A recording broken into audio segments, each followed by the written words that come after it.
बंद करो। हेलो बच्चों, गुड मॉर्निंग। आज हम कर रहे हैं वो विवर्तन के बारे में ही है। और विवर्तन से संबंधित हमने कुछ टॉपिक पहले पढ़ चुके हैं। विवर्तन में मैंने बता दिया कि पथांतर जो होता है चमकीले स्पॉट के लिए और काली स्पॉट के लिए, उसके व्यतिकरण की तुलना में उल्टा होता है। तो उसकी भी थोड़ी नीड पड़ेगी, तो वो भी साइड लिख लेते हैं उस, ताकि आगे प्रॉब्लम ना हो। देखिए एक चीज़, काली जो काला स्पॉट बनेगा जहाँ पर अंधेरा होता है उसे हम निम्न बोलते हैं। ठीक है। तो जैसे हमने व्यतिकरण ने बताया था कि और काली फ्रिंज को हम यहाँ पे यूज करेंगे, निम्निष्ठ यूज करेंगे। तो मैं काली फ्रिंज की पथांतर की जगह क्या लिखूंगा? निम्निष्ठ का पथांतर। ठीक है ना। तो निम्निष्ठ के लिए पथांतर की बात करें तो डेल्टा होगा एन लैम्डा के अकॉर्डिंग डिसाइड होगा। ये हम बात कर चुके हैं। ठीक है। और जो चमकीली फ्रिंज होती है उसको हम यहाँ पर जो बोलेंगे उसको हम क्या बोलेंगे? यहाँ पर उच्चिष्ट बोलेंगे। ठीक है। तो उच्चिष्ट उच्चिष्ट के लिए जो पथांतर होगा वो डेल्टा इक्वल टू 2n+1 और λ/2 होगा। λ/2 होगा। ठीक है। अब हम बात कर लेते हैं। तो सबसे पहले जो हमें डेरिवेशन देता है, जो डेरिवेशन हमें सॉल्व करना होता है, वो सॉल्व करने के लिए हम क्या बोलते हैं? एकल झिरी के कारण फ्रॉनहोफर विवर्तन। जो हमारा डेरिवेशन है उस डेरिवेशन को बोलते हैं एकल झिरी के कारण फ्रॉनहोफर विवर्तन। ये definition है हमारा। अब को बता देता हूँ। ठीक है। पहले टाइम नोट कर लूँ मैं, कितना टाइम हुआ है। ओके। तो बच्चों, हेडिंग है एकल झिरी के कारण फ्रॉनहोफर विवर्तन। इसमें क्या है? ये एक प्रकाश स्रोत है। देखिए फ्रॉनहोफर विवर्तन में जो तरंगाग द्वारा तरंग हम यूज करते हैं, एक्चुअली जो हम प्रकाश स्रोत यूज करते हैं वो प्रकाश स्रोत बहुत दूर होता है, इसलिए जो तरंगाग बनता है वो समतल तरंगाग होता है। तो अगर मुझे फ्रॉनहोफर विवर्तन से समझाना है, किसे समझाना है? फ्रॉनहोफर विवर्तन से समझाना है। क्लियर बच्चों? तो मैंने क्या माना कि ये जो एस है, ये क्या है? एस मेरा एक प्रकाश स्रोत है। क्लियर बच्चों? अगर ये प्रकाश स्रोत एस है तो इसके आगे मैंने एक उत्तल लेंस लगा दिया है जिसे मैं L1 कह रहा हूँ। अब यहाँ से प्रकाश जाएगी और प्रकाश जाके जैसे ही जाएगा तो यहाँ से प्रकाश ऐसे निकलेगी। तो ये जो इसके बाद जो निकलेगा वो जो तरंगाग होगा वो हो जाएगा समतल तरंगाग। कैसे हो जाएगा? समतल तरंगाग। तो समतल तरंगाग बनाने के लिए हम ऐसा पैटर्न यूज कर रहे हैं। और ये समतल तरंगाग है तो जब ये आगे की तरफ जाएगा, जैसे ये की तरफ, ये जो समतल तरंगाग है ये जब आगे की तरफ जाएगा, तरंगाग के कॉन्सेप्ट में पड़ा हुआ है, तब क्या होगा कि यहाँ पर बहुत सारे इस तरंगाग पर द्वितीयक तरंगिकाएं हैं, तो वो यहाँ पर आपतित हो जाएगी। और यहाँ से बहुत सारी जो द्वितीय तरंगिकाएं हैं वो ऊर्जा अवशोषित करती है। हमने पहले भी बात की है द्वितीय तरंगिकाएं क्या होती है। तो द्वितीय तरंगिका के बारे में मैं एक बार और बता दूं कि द्वितीय तरंगिका क्या होती है। जैसे कि ये एक बिंदुवत प्रकाश स्रोत है तो ये गोलीय तरंगाग बनाता है, और गोलीय तरंगाग में क्या होता है? बहुत सारे द्वितीय तरंगिकाएं होती है। राइट? बहुत सारी द्वितीय तरंगिकाएं होती है। ये जो डॉट है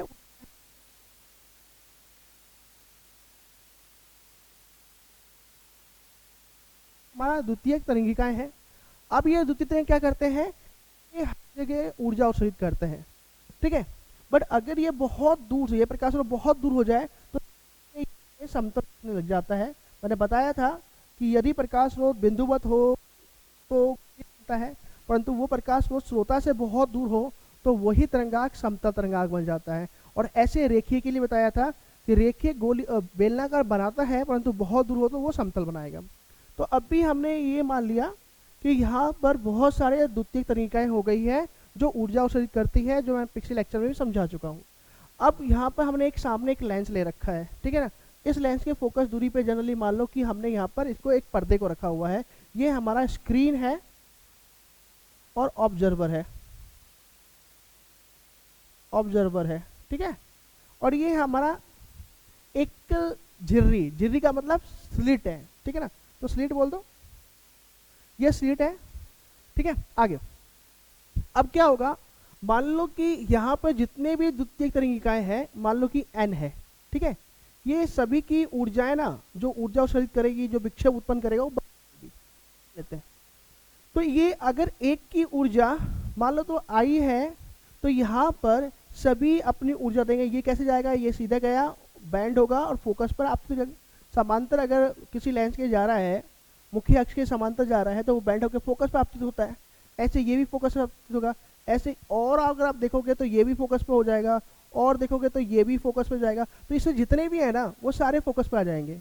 तो ये क्या होगा कि इन्होंने सबने इसको ऊर्जा दी है, और ऊर्जा दी है तो वो क्या हो रहा है, वो इसको ऊर्जा मिल रहा है। तो यहाँ पर जो का जो होगा ये पूरा का पूरा चमकीला बनने वाला है, ठीक है। अब ये जो चमकीला बनेगा, ये पॉइंट जो हमारा है वो हमारा पॉइंट चमकीला है, ठीक है। ओके, अब ये हमारा हो गया कौन सा, केंद्रीय फ्रिंज हो गया है, राइट। अब मैं इस एक और स्पॉट के ऊपर वाली स्पॉट की मैं बात करता हूँ। ये जो स्पॉट है वो स्पॉट ऐसा है कि एक जनरल स्पॉट है। तो क्या सारे के सारे यहाँ से जो द्वितीय तरंगिकाएं निकल रही है, द्वितीय तरंगिकाएं निकल रही है, उनसे सभी से ऊर्जा यहाँ पर आपतित हो रही है, राइट। क्लियर है ये पॉइंट, इसमें कोई दिक्कत नहीं है, ठीक है बच्चों। अब जो हम बात कर रहे हैं वो ये है कि क्या यहाँ पर स्पॉट बनेगा। तो जैसे व्यतिकरण में स्पॉट बनते हैं बहुत सारे, वैसे इसके बीच में भी बहुत सारे स्पॉट बनते जाएंगे, राइट ना। तो अब वो जो मैं बात कर रहा हूँ वो ये है कि मैं एक पर्टिकुलर स्पॉट ले लेता हूँ, तो वहाँ पर ये स्पॉट बना कैसे होगा। तो आंसर इसका है कि यहाँ से ऊर्जा गई होगी, इसको जाना ऐसे है, बट अब बर्तन का बैंड होकर यहाँ पहुँच गया। ऐसे ही सबके साथ होगा, बट मैं तीन ही पॉइंट ले रहा हूँ, तीन ही द्वितीय तरंगिकाएं ले रहा हूँ, एक ये और एक ये गया और यहाँ पे ओवरलैप, ये गया। और अगर ये ऑप्टिकल सेंटर से पास होता है, मान लो कोई ना ऑप्टिकल सेंटर से तो पास होगा ही, प्रकाशीय केंद्र से पास होगा ही होगा। तो अगर ये प्रकाशीय केंद्र से पास होता है तो यहाँ पहुँच जाएगा, और यहाँ पर क्या कर देगा, अध्यारोपित हो जाएंगे। ये सारे कॉन्सेप्ट मैं पिछली लेक्चर में समझा चुका हूँ। ये स्पॉट काली फ्रिंज भी बन सकती है, चमकीली फ्रिंज भी बन सकती है, बट काली चमकीली को हम यहाँ वर्ड क्या बोल रहे हैं, काली को बोल रहे हैं निम्निष्ट, और चमकीली को बोल रहे हैं उच्चिष्ट। उच्चिष्ट मतलब ऊंचा, जहाँ पे ऊर्जा ज्यादा हो, और निम्निष्ट जहाँ पे ऊर्जा बिल्कुल कम हो, इसकी बात कर रहे थे हम। बट इस डायग्राम को मैं इस डेरिवेशन को, ठीक है ना, अब इसकी फ्रिंज चौड़ाई क्या होगी, कोणीय फ्रिंज चौड़ाई क्या होगी, ठीक है ना, बहुत सारे टर्म आने वाले हैं, उनको मैं समझाऊंगा। बट इस डायग्राम से उतना बैठने में समझ नहीं आता, इसलिए मैं एक सिंपल डायग्राम लेके आपको समझाता हूँ। लेंस पेंस हटा देता हूँ मैं, इतना समझ में आ गया। फ्रॉनहोफर विवर्तन ये है, डायग्राम यही होगा, बट मुझको उसको सिंपल वे में इस पॉइंट से समझाता हूँ। इतना क्लियर है फ्रॉनहोफर में। ओके, आगे बात करते हैं।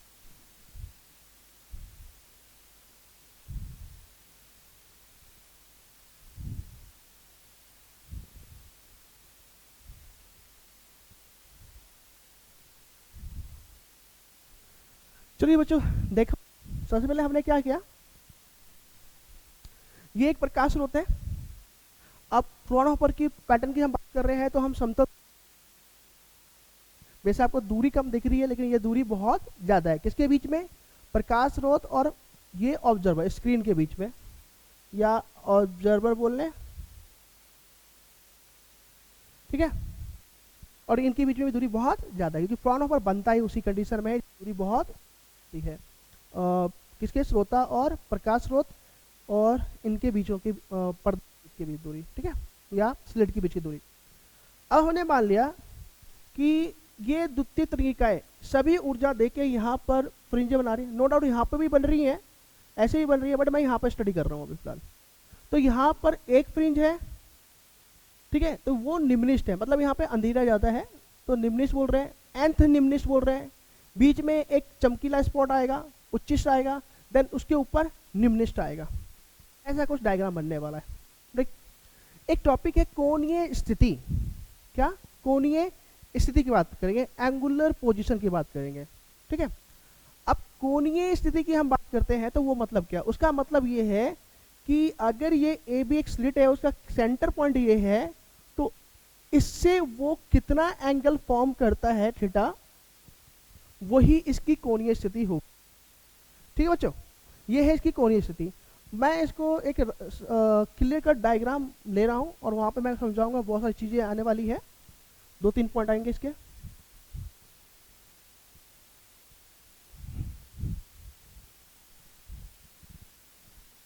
चलिए देखते हैं, ये ए है और ये एक पर्दा है, ये हमारा स्क्रीन है, ऑब्जर्वर भी बोलते हैं हम इसको। ये हमारा द्वितीय तरीकाएं हैं, सभी विक्षोभ उत्पन्न करेगी। यहां पर nth निम्निष्ठ बन रहा है, यहां n निम्निष्ठ बन रहा है, तो ये हो गया सेंटर लाइन, ये है A और ये हमारा क्या है B और ये है प्रकाश स्रोत। अब कोणीय स्थिति की बात कर रहा हूं। क्वेश्चन क्या क्या हम कैलकुलेट कर रहे हैं, सबसे पहले जब हम क्वेश्चन कैलकुलेट कर रहे हैं, वो पहला क्वेश्चन हमारा है nth निम्निष्ठ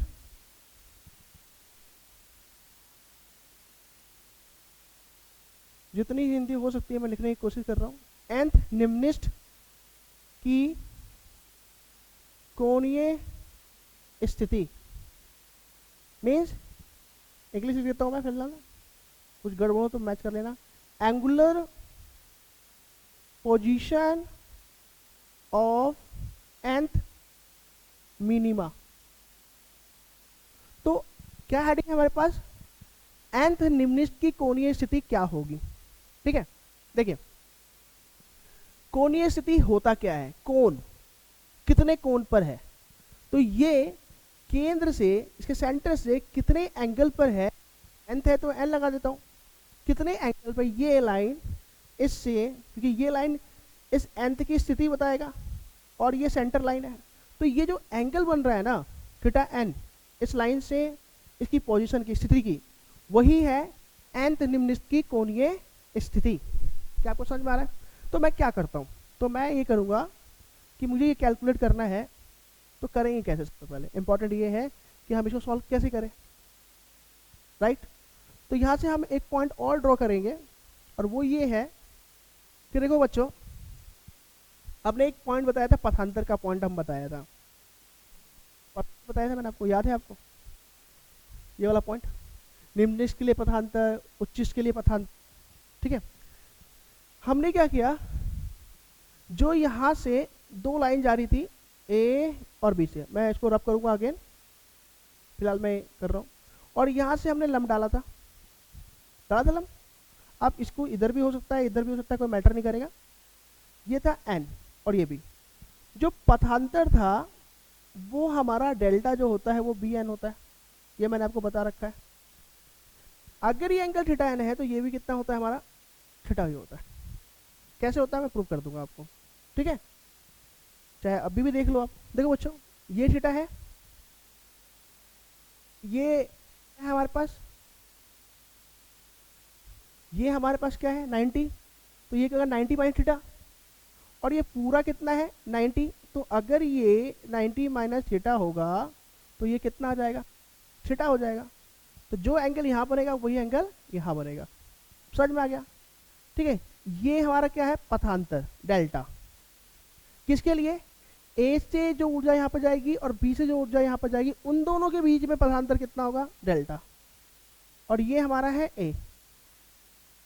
तो अगर मैं पूछता हूं, पथांतर तो बी है ही, डेल्टा है ही, साइन थीटा मैं त्रिभुज लेता हूं, समकोण त्रिभुज ले रहा हूं, और वो ले रहा हूं मैं बी ए एन, ठीक है।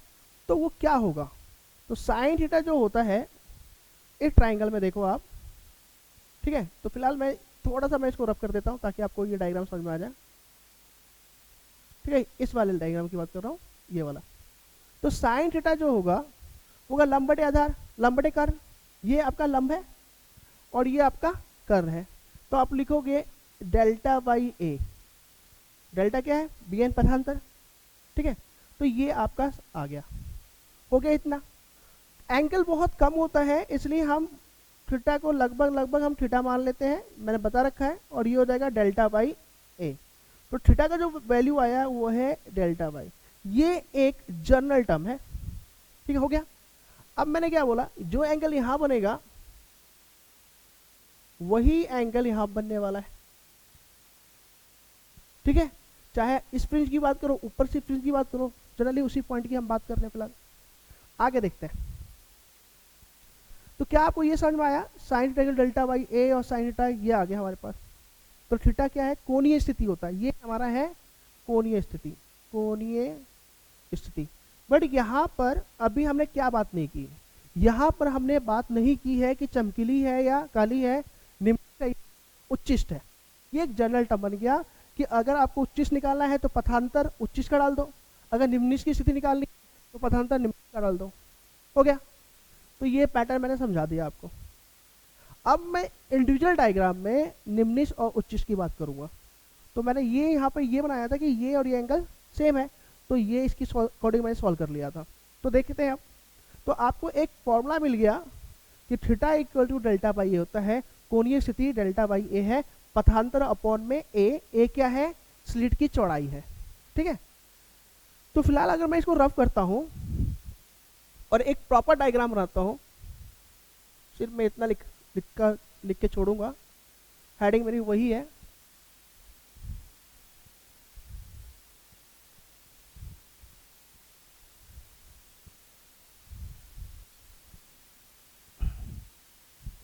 तो पहला पॉइंट जो मेरा था वो है कोणीय स्थिति निम्निष्ठ के लिए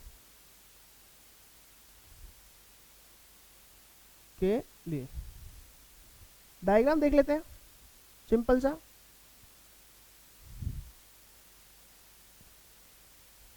ये रहा मेरे पास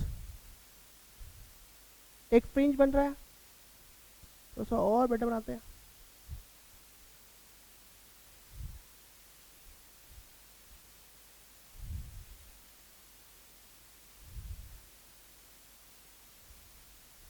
ठीक बच्चों,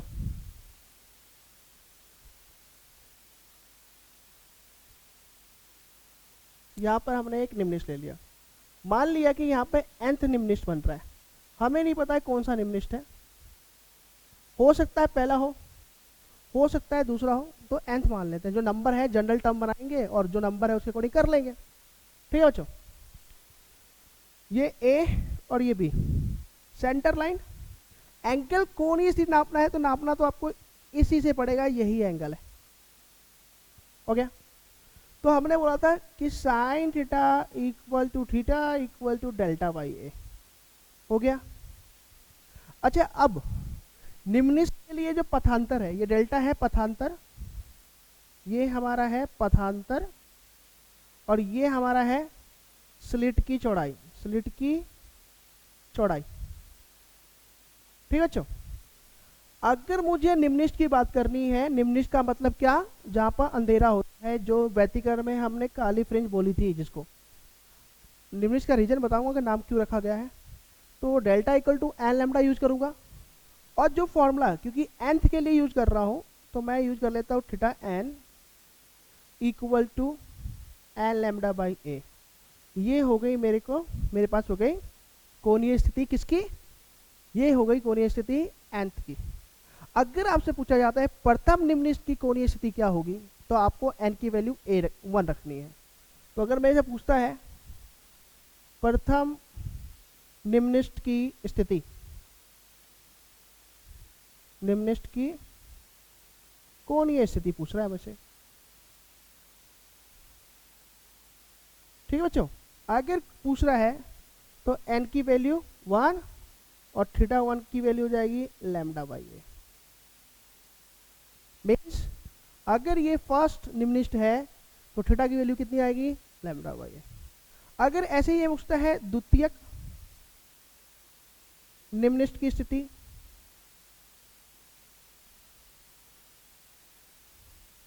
कि कोणीय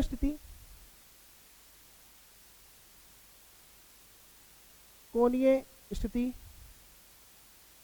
तो मैं क्या लिखूंगा, ये मैं लिखूंगा थीटा 2 की एन की वैल्यू रख दो 2 लैम्डा बाई ए।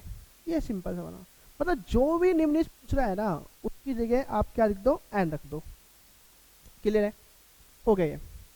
तो ये एक फॉर्मूले थे मैंने बताया, बट अगर nth की बात तो ये हुआ क्या, राइट। इससे ऊपर निम्नलिखित कहां पर बनेगा, तो ये तो है उच्चिष्ट हो जाएगा और ये फिर हो जाएगा निम्नलिखित, बट कौन सा निम्नलिखित होगा, n+1 निम्नलिखित हो जाएगा। अब ये क्यों कर रहा हूं मैं वो भी समझाता हूं मैं। ये हो जाएगा n+1 निम्नलिखित हो जाएगा। तो अब ये लिखो या ना लिखो कोई बात नहीं, मैंने समझा दिया है। अच्छा, अगर फर्स्ट निम्नलिखित और सेकंड निम्नलिखित की बात करो तो उसके बीच में बनता क्या है, उच्चिष्ट बनता है ना।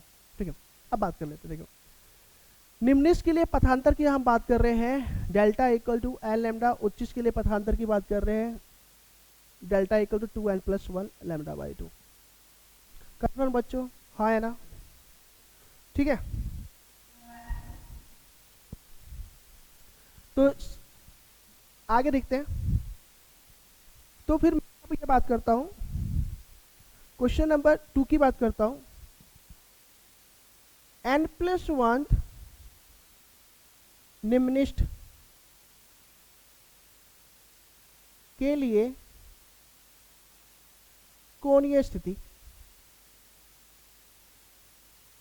तो इसके लिए जो कोणीय स्थिति होगी वो क्या होगी बच्चों, इसके लिए जो कोणीय स्थिति होगी वो होगी हमारी, बस n की वैल्यू n+1 दो, तो theta n+1 equal to n+1 λ/a, ये हो गई।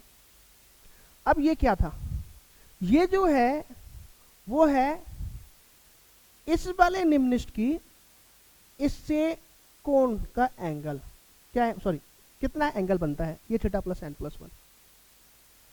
ठीक है, 2 पॉइंट समझ में आ गया। तो इसकी कोणीय स्थिति पूछूं तो थीटा n लिख दिया, इसकी वाली उससे ऊपर वाली पूछूं तो n थीटा की जगह n की जगह n+1 रख देते हैं हम, आ गया। अच्छा, ये जो है निम्नलिखित है, ये भी निम्नलिखित है, ये क्या है आपका, तो ये उच्चिष्ट है। तो इनके बीच में ये जो पार्ट है डेल्टा थीटा वो क्या होगा, तो वो हमें निकालना है। तो वो तो क्या है, चमकीली या उच्चिष्ट बोल दो, ठीक है। तो उसे बोलेंगे हम कोणीय फ्रिंज चौड़ाई। वैसे तो उच्चिष्ट और निम्नलिखित दोनों की सेम ही आती है, बट टेक्निकल टर्म में अलग लिख देते हैं। पॉइंट नंबर 3, ठीक है, इन दोनों के बीच में क्या निकला, उच्चिष्ट की कोणीय चौड़ाई। उच्चिष्ट की जो कोणीय चौड़ाई होगी बच्चों वो क्या होगी, दोनों का माइनस होगा, तो थीटा डेल्टा थीटा में लिख दूं और वो हो जाएगा theta n+1 minus theta n, और वो हो जाएगा n+1 λ/a minus λ/a। Cancel करोगे n λ/a, कैंसिल करोगे λ/a आंसर आएगा। मतलब कोणीय फ्रिंज चौड़ाई, जैसे कि रेखीय फ्रिंज चौड़ाई हमने व्यतिकरण में पढ़ा था, 2 काली के बीच में एक चमकीली और एक चमकीली के बीच में दो चमकीली के बीच में एक काली और 2 काली के बीच में एक चमकीली होती है। तो ऐसे हमने कोणीय स्थिति निकाला, कितने कोण पर nth काली है या निम्नलिखित है, कितने पर n+1 है, और उन दोनों के बीच में जो फ्रिंज चौड़ाई होगा, मतलब ये जो कोण बनाएगा ना ये वाला पार्ट, वो कितना होगा, तो वो होगा आपका ये फॉर्मूला। आई थिंक इतना समझ आया होगा, ठीक है। ये आपके पॉइंट हो गए। अब हम बात करेंगे नेक्स्ट पॉइंट की, हम बात करेंगे, और नेक्स्ट पॉइंट में हम डिस्कशन करेंगे उच्चिष्ट के लिए हम बात करते हैं, ठीक है। तो फिलहाल मैं इसको रब कर रहा हूँ, और इस रब करने के बाद मैं उच्चिष्ट के लिए बात करूंगा।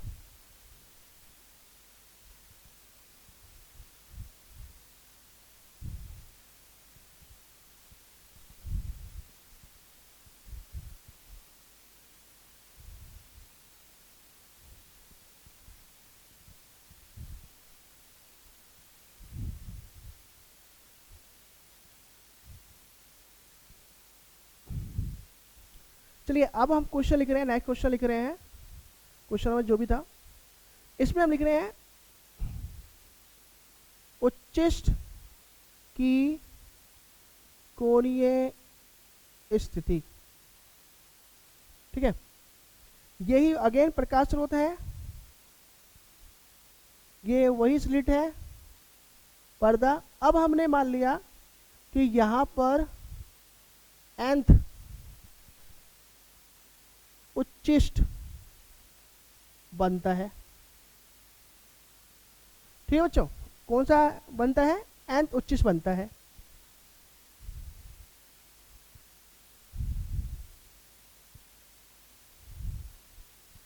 अब मेरे को कोनी से निकालना है तो अगेन वही करूंगा। इससे कितना एंगल बन रहा है? थीटा n मान लेता हूँ। थीटा n का बेसिक फॉर्मूला वही है, डेल्टा बाई ए, बट इस बार उच्चिष्ट की बात कर रहे हैं इसलिए डेल्टा ये यूज करेंगे हम। तो ये होगा 2n+1 लैम्डा बाई 2 और a होने से लैम्डा बाई 2a हो जाएगा। ठीक है, अब इसमें प्रथम उच्चिष्ट और सेकंड उच्चिष्ट आप निकाल सकते हो। अगर मैं निकालना चाहता हूं प्रथम उच्चिष्ट की कोणीय स्थिति बताओ, तो बच्चों क्या होगा? तो उस केस में n की वैल्यू 1 हो जाएगी और theta n equal to 2 into 1+1 lambda by 2a हो जाएगा, 3 लैम्डा बाई 2a हो जाएगा।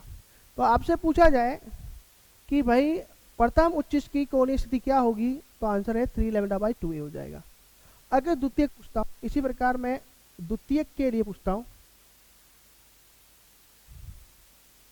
तो वो हो जाएगा थीटा n+1 इक्वल टू 2। अब 2 रखेंगे, 2 इंटू 2+1 लैम्डा बाई 2a इक्वल टू 5 लैम्डा बाई 2a। ये हो गए। ठीक है, तो ऐसे हम कैलकुलेट कर सकते हैं। तो मैं nth के लिए बोला तो ऐसे मैं निकाल सकता हूँ, n+1 के लिए भी निकाल सकता हूँ। n+1 उच्चिष्ट के लिए कोणीय स्थिति